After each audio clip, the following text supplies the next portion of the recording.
Welcome po.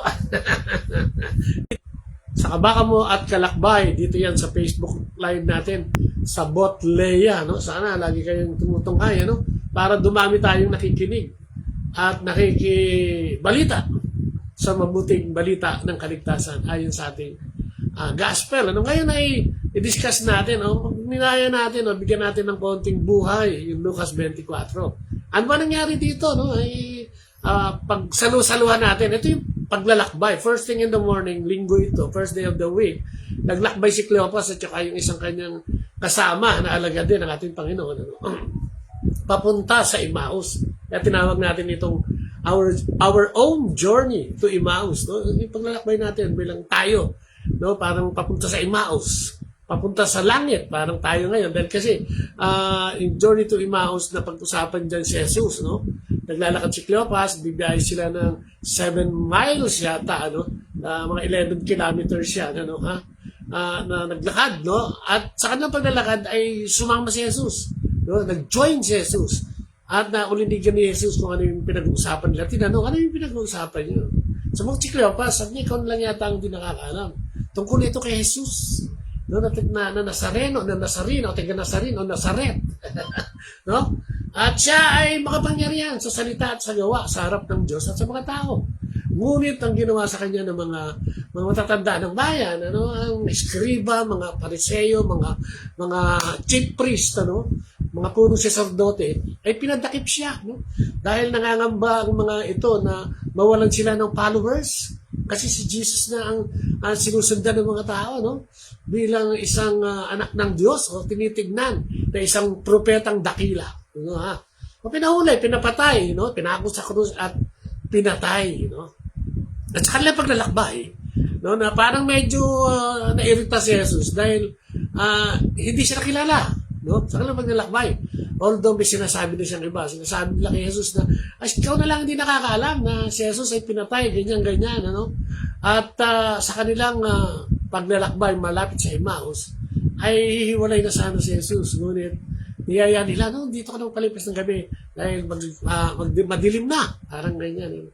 Paubaya si Jesus at nakilala lang nila si Jesus nung biyakin niya yung tinapay at ipamahagi sa kanila. No? Naalala nila. Kaya bumalik sila sa Galilee at doon nila muling nakita si Jesus kasama ng kanyang mga apostoles. 11 na lang this time kasi si Judas ay wala na. Anong gusto natin puntuan? Paglalakbay. No? Araw-araw tayo naglalakbay. No? Pag nagising ka, unang-una siyempre magpasalamat ka sa Panginoong Diyos dahil may buhay ka pa kasama ng iyong buong pamilya. Maganda ang iyong pangitain sa araw na ito dapat. Sapagkat ito'y binigay ng Diyos. Diba? Sabi nga nung isang araw, this is the day that the Lord has made. Be glad and rejoice in it. Sabi nga. Kaya lagi tayo nagdidiwang. Ano? Pero sa ating paglalakbay ngayon, talagang tinatamaan niya ng mga bagay na hindi natin gusto sa paningin at sa pakiramdam. No? Ano ba ang ordinaryong paglalakbay ngayon ng isang tao? Katulad ng mga driver, mga PUB, mga tricycle, di ba? Kung dumarating sa punto na sa haba-haba ng paglalakbay nila, naglilingkod sa bayan, namamasada, naghanap buhay, at nakakakuha ng pamuhay sa pamilya sa pamamagitan nito, ay sumusuko na. Ano ha? Ang kanilang paglalakbay parang pinuputol na ng iba. Wala na nangyayari. No? Napupunta na lang sa gastusin. No? Sa taas ng langis. No? Yan yung araw-araw natin mababalitaan. Gera, gulo, snatching, patayan. No?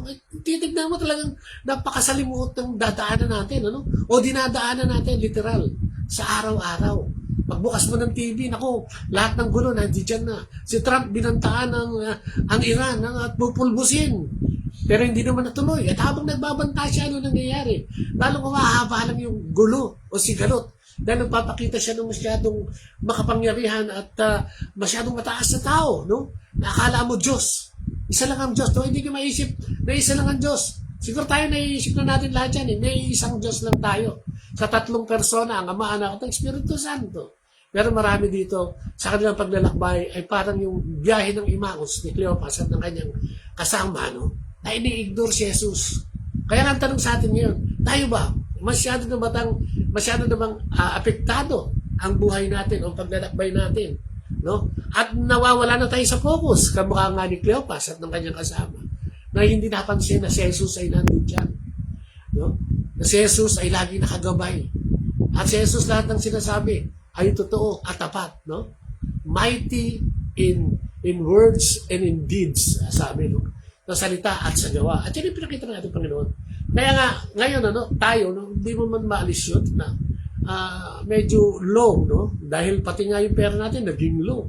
Diba? Ang inflation ngayon ay mula sa 2%, naging 4%. Ang pera daw natin ngayon ay bawas na ng 25 centimos sa bawat piso. Wala nang purchasing power ang peso. Parang, wow. Yeah? Tapos ang pagbaba ng gasolina o mga langis ay hindi raw basta bababa.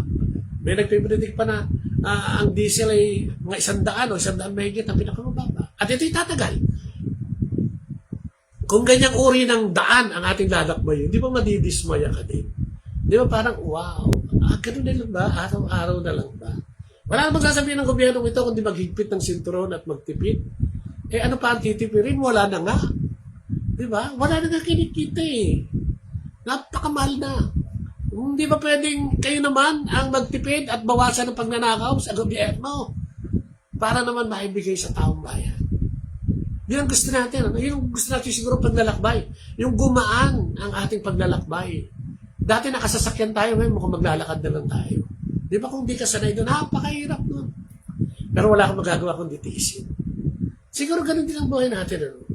Ang mga pangyayaring ito, hindi naman basta nangyayari na walang kalooban ng Diyos. Naniniwala ako doon.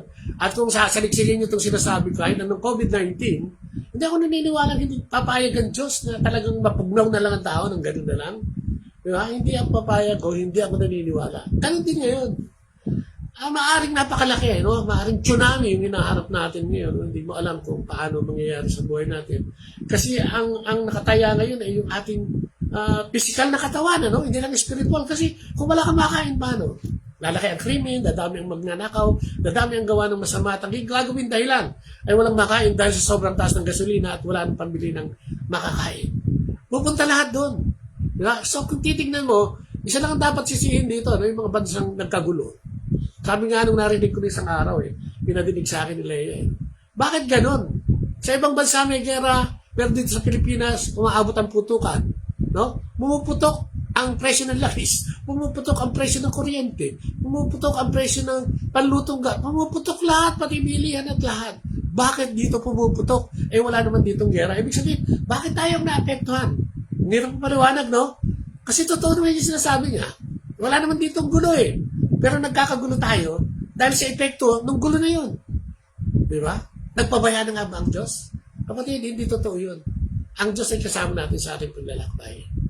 Kaya lang, eto na naman no? Ang hirap sabihin ito dahil lagi na lang ganito. At pagkatapos ito, meron na naman susunod. Parang ganyan, hindi natatapos. Pero wala naman tayong magagawa kung hindi lumaban. No? Unless gusto mo nang mamatay, di ba? Lumaban. No? Unless kamukha ka ni Judas na magbibigti na lang, lumaban. Dapat lumaban tayo. At sama-sama tayong manalangin at manalig na ang lahat ng ito ay lilipas din dahil wala namang permanente sa mundong ito kung hindi pagbabago.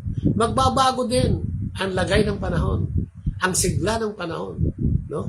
Magbabago din ang ganitong sitwasyon papunta sa kabutihan. Dahil sa isang bagay, nandiyan ang Diyos at hindi nagpapabaya. Di ba?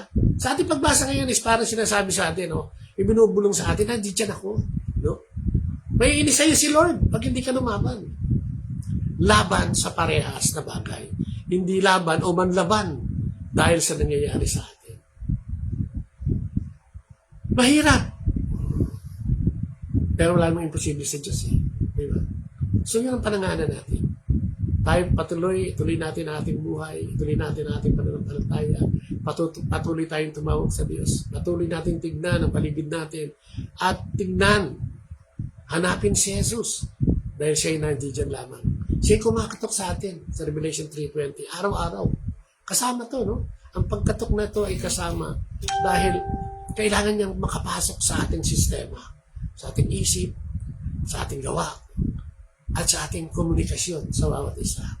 Patuloy na gumawa ng mabuti kahit mahirap. Dahil sabi ng Panginoon, pag tayo tumulong, siya ang tinutulungan natin. Pag tayo naging salbahe, siya ang sinasalbahe natin. Yung mga salbahe, ipanalangin natin sila at pabayaan natin ang Panginoong Diyos ang siyang sumentensya at humusga sa mga taong ito. Amen? At yan natin pagninilay. Buhayin natin ang ating kalooban. Buhayin natin, dagdagan natin ang pananalig sa Diyos. Na ito ay magkakaroon ng mabuting resulta dito sa napakadilim na dadaanan natin. Sa dakong paroon ay may liwanag nila. Sabi nga niya, even though I walk to the valley of darkness, I have no fear because I know that you are with me. Amen?